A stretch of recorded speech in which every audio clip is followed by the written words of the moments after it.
Hello, welcome back to my solo brutal V-Rising playthrough. I'm Savalian, I make videos about games development and creativity, and we are almost done. Almost to the final boss, Dracula.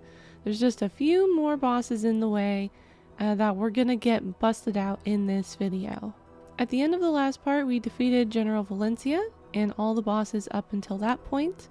And as always, these videos are edited down, so at some point between what you see on screen, I'm also doing things like sending my servants out on hunts. I'm going to Mortium to do a couple of rift incursions.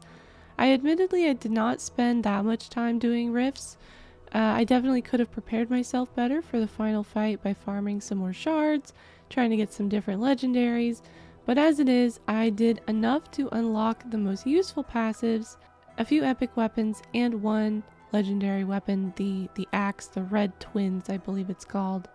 As I mentioned in the last video, technically we should have fought Simon Belmont by now, going in the order of the V-Blood list, but I just didn't see him on there. I was not paying enough attention, I guess. For some reason I thought he came later in the list, and I never bothered to check, but we'll get to him later, don't worry. The next boss I'm fighting is Solarus. He is in Silverlight in the biggest church on the map, the Super Church, and I got all the way to the gates before realizing I forgot my Holy Resist potion. You do need a Holy Resist potion, and you need the stronger version of it. The little one will not do the trick, so I ran back home to grab it. At this point in the game, it's also really nice to have a vampire horse. They are so fast, and once you get Dominate Mount, you can summon them anywhere. So I like using them for runbacks to some of these more annoying bosses, like all these ones in Silverlight. There are so many patrols in Silverlight, and the horse makes it so much easier.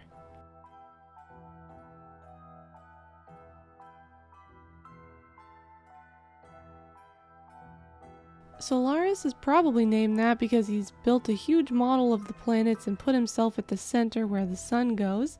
I just kind of put that together now, really looking at this arena.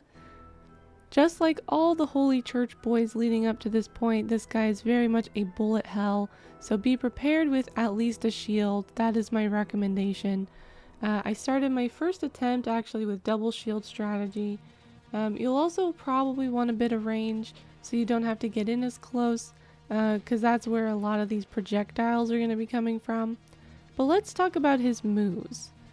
The first move I shield through is this Great Sword Slash. He does 2 slashes and they are kind of slow, so you want to try and hit the shield as late as you can so that it lasts through the whole move. If you don't catch these with a shield, they will spawn in some big spinning blades like some of the other bosses have done. So it's a good idea to try and block them. However, you can avoid the blades instead. You'll do one blade down the middle and then a pair of blades that create a diamond shape that goes out and then back in, so don't get hit by the return blades either. Next, the bullet hell begins. He will spawn a ton of little holy orbs throughout the fight in different patterns. First, I saw this pattern where he creates 2 points that shoot orbs out in like a triangle sort of pattern. If you watch these, you can find points where you will be safe. I like to soak these up with my shield to spawn some more skeletons or do frost damage or something. He will also do a big dash towards you that creates this wave of orbs behind him, followed immediately by a few Great Sword Slashes. So watch out for that one. I like to veil through that one. That's what I found most effective. He will also do this big swirly pattern of orbs that moves very quickly. It's a good idea to shield through this as well, and if you can get familiar with the pattern of these swirling orbs, you can get a ton of shield charges really fast.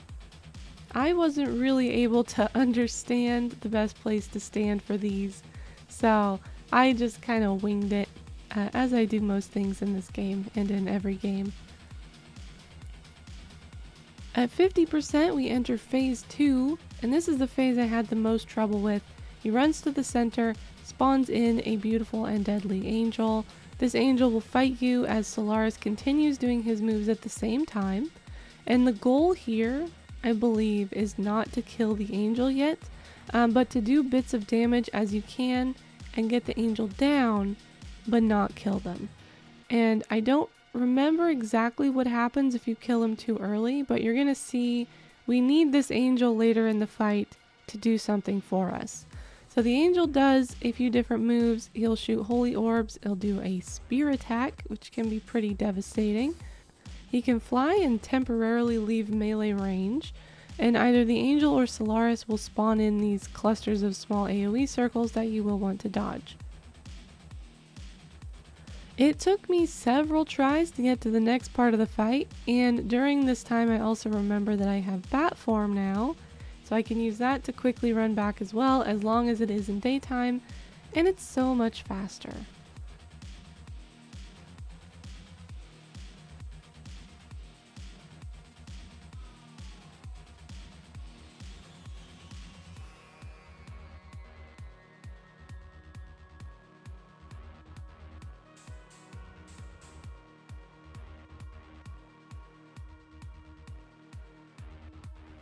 After many tries, maybe 6 or 8 attempts, somewhere in that range, I finally make it to the last part of the fight. We can call this phase 3 if we want to, but if you get Solarus down far enough, he will do a big shield on himself, and this is when you want to kill the angel.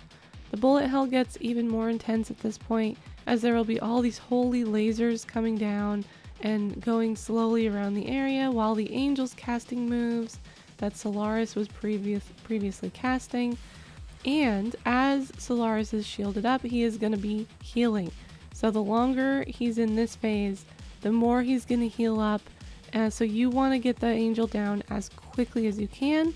It will probably also move outside of melee range, and if you typically work with melee, you may want to have a ranged weapon on your bar to switch to for this part, otherwise you just may not be able to get him down very quickly.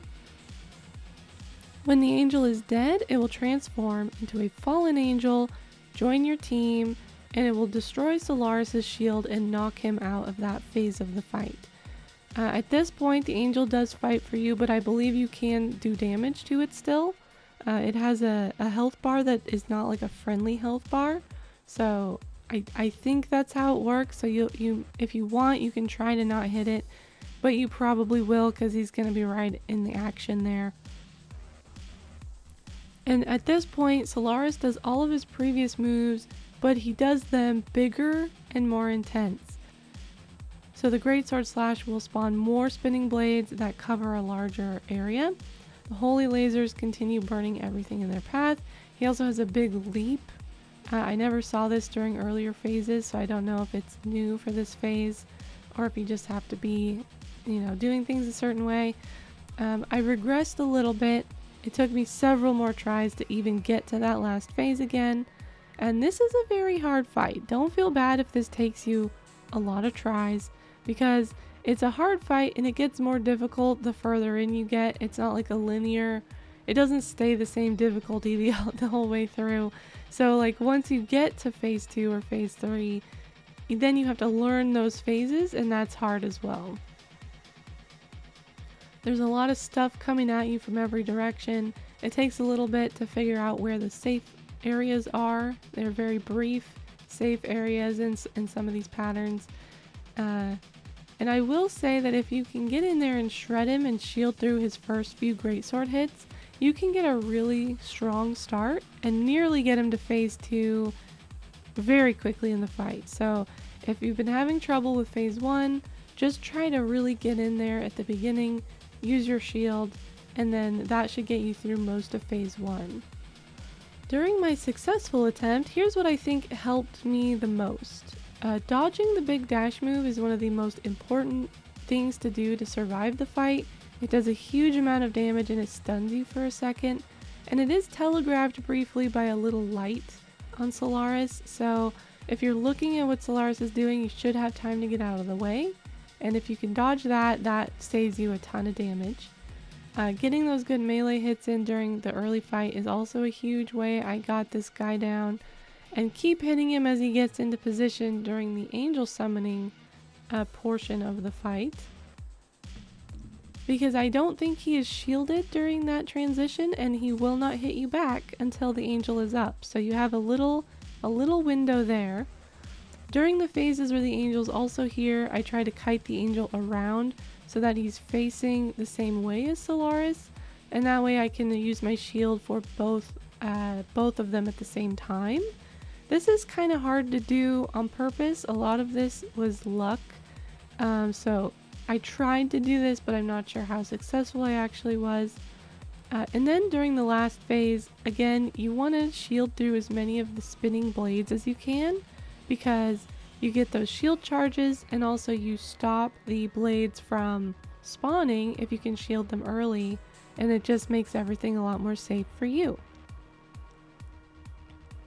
And remember that the spinning blades do pass through him and fan out on the other side of him, so behind him is also not a safe place to stand. To his side, kind of, is relatively safe, as long as you can get there from where you are without running into the blades on the way.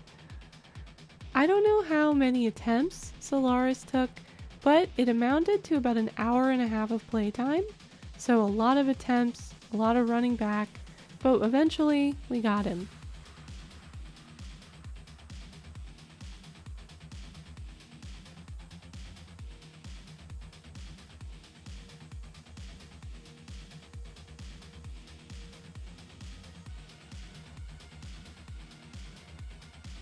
Solarus is the first boss with a soul shard. These are accessory gear pieces meant to kind of inspire PvP. They're like a little trophy you can get for fighting some of these high level bosses. There's only one of each kind, I believe. You may be able to adjust that in settings, I'm not sure. But they all have durability, even if you have durability turned off. And you can only recharge them by defeating a tier 2 blood soul in the rift incursions. They give some nice stats, and they also transform your ultimate into something else that is specific to the soul shard. So there's some special ultimates you can only get by having the soul shard, and if you like them, you should try to get one. I don't know. These endgame bosses also each unlock one piece of the Dracula armor, the best armor in the game, and Solarus gives us the boots. I did some more vampire chores, specifically making some onyx tears and gathering the things for these fancy new boots and crafting some jewels. Next, I went into town to do some more shopping. I did some fishing in Silverlights, and I smelted up some gold.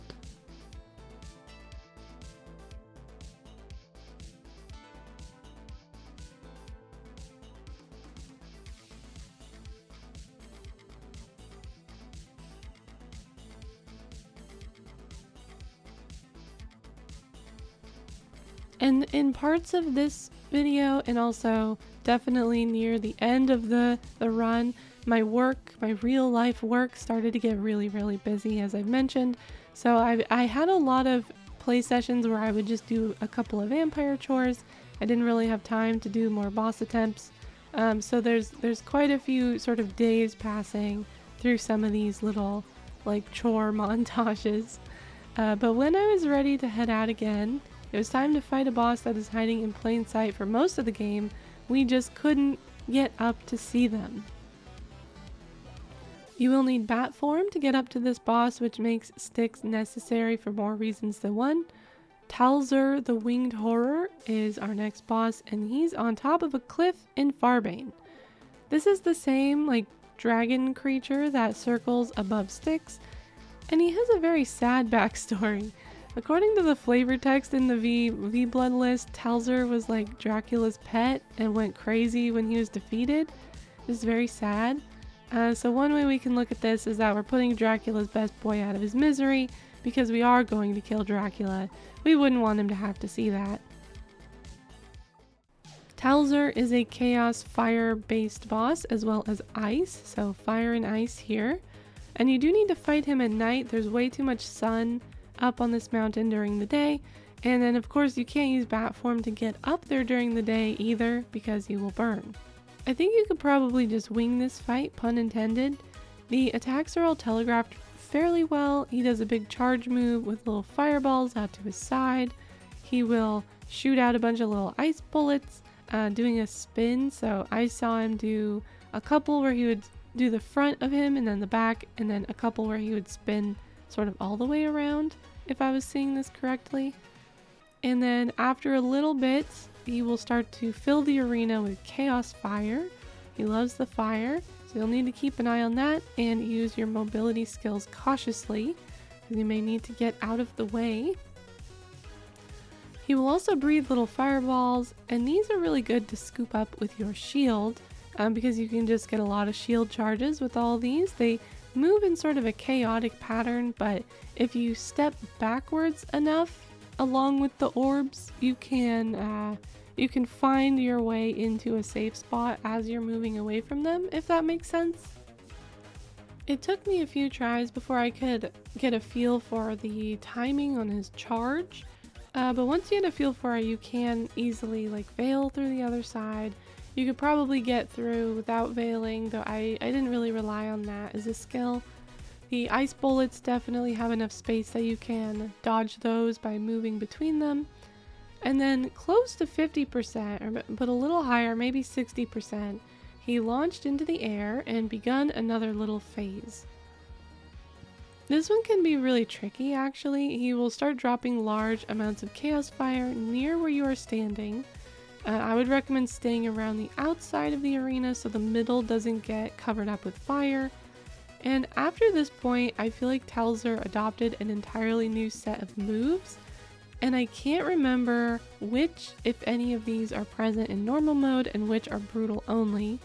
The first thing that happened is that these crows will show up. I probably should have focused more on these crow ads than I did, because this bird was up for a really long time causing mayhem. And if they hit you, they can do a good amount of damage.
Another new move that happened after this 50% point was, surprise, a big ice laser. They love their laser beams in this game. I was not prepared for this and was immediately frozen, but luckily it didn't do that much damage at that point. It does freeze and hold you in place, so the ads that are up that you didn't kill when you were supposed to can come up and hit you. When Talzur went up for another round of firebombs, I took that time to focus on the ad because even more ads came down with the second batch. I'm not sure if it's always so many more the second time or if I just got lucky the first time, but there were a lot more ads and they became a problem. These crows do this annoying little charge move that is kind of hard to dodge with everything else going on. And Talzur started doing a different fireball move that is much longer and covers more of the arena, and the movements are kind of chaotic, as I said, but just like with the other fireball move, if you move back enough and with the fireballs, you should be able to get between them without taking too much damage. He also does a big set of ice AoEs that surround his body, and these are huge. This is where I went down on my first attempt, but it was pretty good. This guy has a lot of different moves, and while they are telegraphed fairly well, you just have a lot going on. My second attempt went a lot more smoothly, and I think it shows that there's a little bit of leeway for this fight, at least on the plus 25% multiplier that I've got, because I don't have to move perfectly. I just have to get kind of in the right place most of the time, and I'm able to survive through this fight. And I should mention, on default settings, you cannot fly in bat form while carrying a soul shard. This is yet another feature of V Rising that is mostly meant for PvP, so people can't just hoard them and fly away to avoid conflict. I'm obviously not doing any PvP on this single player local game, so I just turned that restriction off so I wouldn't have to run back to these few remaining fights on foot. Talzur also gives us another piece of the Dracula armor, which I've saved some materials for so I could make it right away. After a few more vampire chores, I went back out again to fight the boss I missed, Simon Belmont. I was really nervous about Belmont because he's kind of the scary, really high level boss that you start encountering at the beginning of the game, and you keep seeing him, and up until the very end he's pretty scary. He does a lot of damage and he wanders like almost the entire map. And then also his level is never shown. It has this question mark all the time because he scales in difficulty along with your level after a certain point. So he doesn't scale down to like a lower difficulty, but he does scale up after you're at the level that he's at by default, which I think is 80. However, I don't think you need to be so nervous about Belmont. He was not as scary now that I've grown. The interesting thing is that Belmont seems to change his level after you engage, because I saw him as sort of a pale yellow when he was walking by, and it changed to a darker yellow once I engaged. Belmont also has a lot of moves, and the rhythm of this fight is very frenetic. It's very difficult to get a feel for what's going on. A little too chaotic for me personally. I don't like this fight very much. Some of the moves that Belmont does, he will do a lot of little melee range whip moves. He will throw fire bombs. He will also do a big spinning AoE that has a pretty large range. And it was hard to see how that move was telegraphed, so I tried to stay out of his range whenever I could. He also does a huge leap, and in fact it seems like he can do this pretty quickly, one after the other. Lucky for me, he was behaving a little bit strange. I think maybe I had like more skeletons up than I was aware of, because Belmont was not really focused on me. He could have probably crushed me if he was focused entirely on me, but he was content to spend a lot of the time just standing in his own fire and running around. And then the funniest part of the fight, the big laser. Again, we've got these bosses with their big lasers, and every video I've watched of this fight has people just making fun of how long and not threatening this move is.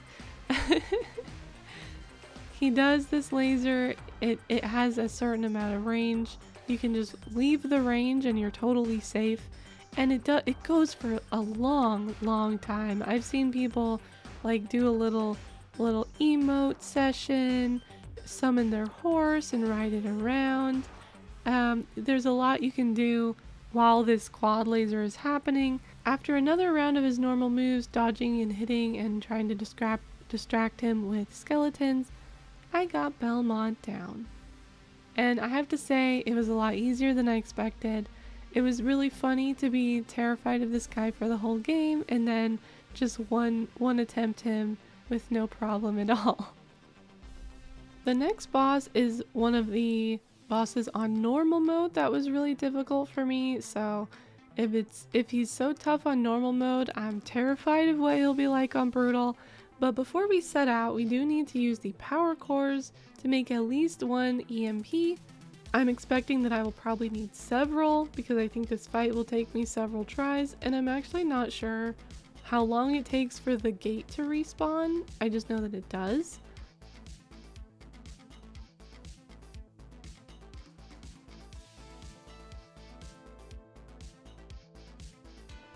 But now we are gonna fight Adam the Firstborn, and in order to start the fight, he's up in this big tower thing. I guess it's not really a tower, it's like a big warehouse, and it's guarded by this like electrical gate that you need to use the EMP to blow it up, and so you can get in. In order to start the fight, you do have to run down the side of the upstairs and pull on a lever. I'm not totally sure. He seems to be like a sort of Frankenstein type character. I'm not sure if there's a lot of lore for this guy. I didn't really check. But we have to like turn him on basically. We have to start him up so that we can fight him. And we have a nice big arena. And as soon as the fight starts, you'll be surrounded by this grid of electrical lasers that we'll have to deal with throughout the fight. And you'll notice that some of the laser like generators you can attack and some you cannot. I believe that they shield them in the beginning of the fight to make you deal with it, and then you can bring them down, and you should bring them down if you have time throughout the fight, because you're going to need some space to walk around that is not inhibited by lasers. And Adam himself, I'm pretty sure, has a little trick to him, and I think if you are close range, he will use different moves than when you are far away. And personally, I think the close range moves are easier to deal with, at least with the style of fighting that I typically use. Some of the moves that Adam does in this first phase, he's got a lot. He's a long fight, so be prepared. But he does this big stomp that sends out projectiles in like a star shape. This is one he uses very frequently, and I try to dodge it whenever I can because I need the shields and the veils for some other moves. So I try to get out of the way of this one on foot. By the way, I'm using a 2-shield strategy at the beginning of this fight because that's how I decided to approach it. I've seen a few different strategies for facing Adam, so if you don't really like the shields, there's probably some advice out there for you. He also does a grab, and it's very important that you dodge this. It took me a few attempts to get the timing down, but he does telegraph it pretty clearly in retrospect. It's just hard to figure out where you can stand. I think this is one of the things that you need to learn through practice, but once you do learn it, it makes the entire fight much easier. I think the trick is to run to his right, or if you're facing him, running to the left, away from the grabby side, and then I think he will just miss and you don't have to move too far.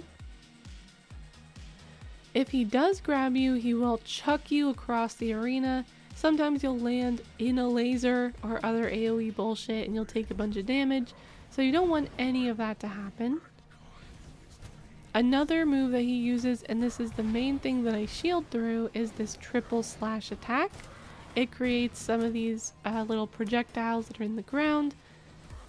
It's pretty long, but I think if you time your shield right, you should be able to eat all 3 hits. And you do have to stand pretty close to shield these because one of them breaks into a triple projectile sort of thing. And you can dodge these kind of by circling him, but you do have to be close because, as I said, the last slash of the 3 slashes will be 1 projectile that breaks off into 3, so you'll need to be aware of that and not get hit by them when they break apart. I've also seen a barrier move that you should not attack during the barrier move. Don't ever hit a boss's shield, it does not end well. I think this one shoots out lightning if you hit it, but I didn't see the barrier very frequently, so I'm not sure when he does that, but it did not seem very, very frequent for me. There were a couple of moves that I only saw very rarely. Like for example, once he would charge me and like skewer me with his hand. Not really sure what's going on there because I see some of these moves so rarely. I'm not really sure how often they happen or what situations they happen in. I also have been doing these attempts with axes because it was the only epic ancestral weapon that I had any range with at all. One thing you'll want to start doing is trying to take down some of these lasers to free up space on the field because you will need it. But as I said, they aren't all attackable through the whole fight, so you want to make sure they don't have that shield on them. Adam will also do a thing that starts spawning in little electrical AoE circles that you'll have to dodge, alongside all the other things that you need to dodge. And I was having a hard time with the axe, so I switched to the longbow. but I'm afraid that the increased level difference was probably too much, because I don't have the epic longbow. So I went to Mortium to try and farm some more shards. I don't really have the patience to farm up every single legendary. Like, I see some Dracula speedrun battles where they get every legendary, and I am never gonna do that. But I can at least try to get an epic longbow and see if that helps me with this fight. I managed to get a longbow with leech on it, which is not really my ideal choice, but it will do the trick. I did a few more vampire chores and went back to fight Adam once more, this time with the epic bow, and it puts me at a yellow difficulty instead of orange, so hopefully that will be enough. I tried some different combinations of spells here as well, because I wasn't getting very far in the fight. I felt like I needed more damage. I tried Corrupted Skull, I tried Chaos Volley. Skeletons help with the triple slashing move that he has, but they don't do a lot of damage, so you have to sort of weigh that. And when I was finally able to get him down to lower health, he created this electrical grid, a bunch of orbs that would explode in a random pattern. And this is one of the reasons it's important to make sure you're getting some room, getting some of those lasers down, because this is one of the things that you're going to need to dodge, and you can't do that if you're having to constantly like work around all these lasers. And then when you kill him, surprise, he's actually not dead. This boss also has a whole second fight in normal mode, so this shouldn't have surprised me, but somehow it still did. I think this is a reference to like the fact that he's like Frankenstein, where you've killed him but he's able to come back. And he comes back with a new electrical arm, and he is just as mean. And I will mention, if you die here, you do have to start from the beginning. This isn't a situation where he sort of saves at this second fight. You do have to go through the whole first fight if you need to restart. So that's a little bit of a bummer, but I kind of get it, because it's meant to be like one cohesive boss fight. He has a new triple slash that is similar to the first one, but he will do it with his arm, and it just looks a little bit different. So he will do 2 slashes up close with his arm, and then he'll do a little jump and create a big AoE, well, not a huge AoE, but like a line AoE in front of himself. So I typically would use my veil to dodge that last piece, because that was the trickiest for me. And then, at some point during this second fight, he will spawn a huge, dangerous laser beam that comes down from the sky and slowly follows you around the map. This is the biggest reason you want to get some of these laser grid generator things down, because you have to run from this thing, and it's a good idea to save your veil. Don't use your veil to run away from this laser unless you absolutely need to, because you'll see Adam is going to disappear during part of this laser beam and spawn an electrical storm just to make things extra hard for you. And then when the laser beam phase is done, he will come down into the arena with an enormous AoE. So you will have to save your veil to use during that enormous AoE, because it hits so hard. I don't know if it always one hits you or if it just one hit me, but you really need to dodge that huge AoE. So you can't use your veil during the laser. So you need to be able to run unhindered by the laser grid. At this point I had another little backslide. It took me a few tries to get to that second fight again, and when I did get there, I would just get killed by the laser beam. This is another pretty long and complicated fight, and it takes quite a bit of practice to build up the muscle memory for some of these little moves so that you can start relying on that and focus on understanding the bigger moves. But I was starting to see some progress. At one point I had to run home to get more blood and EMPs because I used them all. And while I was there, I looked through my jewels and decided to try out Spectral Wolf with a shield.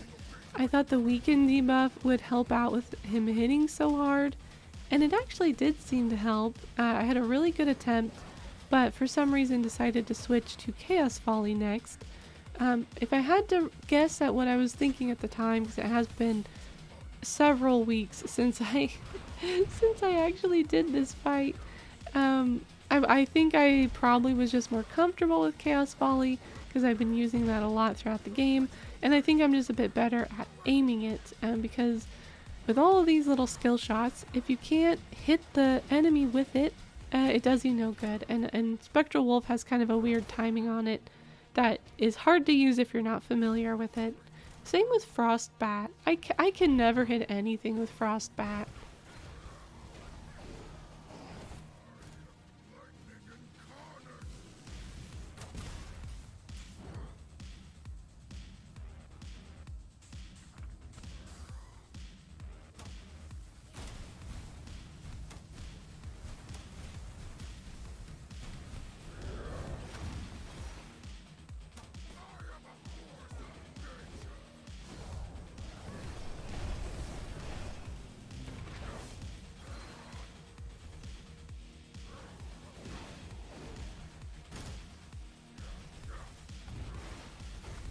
It took me a few more tries after that. The final selection here was the longbow, Chaos Volley, and the shield, and I finally got him. Woo! This boss took me actual days, but luckily since I was on my own solo game that paused between sessions essentially, I didn't have to make as many EMPs as if I were on a server that kept ticking, because those things would just respawn every time. But we got him. We got him. I do really like that fight. It's very challenging. It has so much knowledge and like hand-eye coordination that you have to build up to get through not just the first fight, but the second fight as well. And I just liked that. It made me feel really good when I finally got him. And next, with that, we have defeated all the bosses in V Rising except for the final boss, Dracula. After this, I actually had like the most grueling 3 weeks of work in a row. It was really, really rough. I basically did not have a day off for like 2 straight weeks. And then when I did have a day off, they had me just work overtime when I came back. So it was really, really rough. And I did not get a chance to continue this run for almost a month. So the time span between when I fought Adam and when I came back and prepared to fight Dracula was like a full human month. But we will catch up next time in the final video of this series, where we will fight Dracula. Well, that's all I have now. Please like this video and don't forget to subscribe, because I'll be back soon with another video where we will be taking down the Immortal King himself. Alright, goodbye!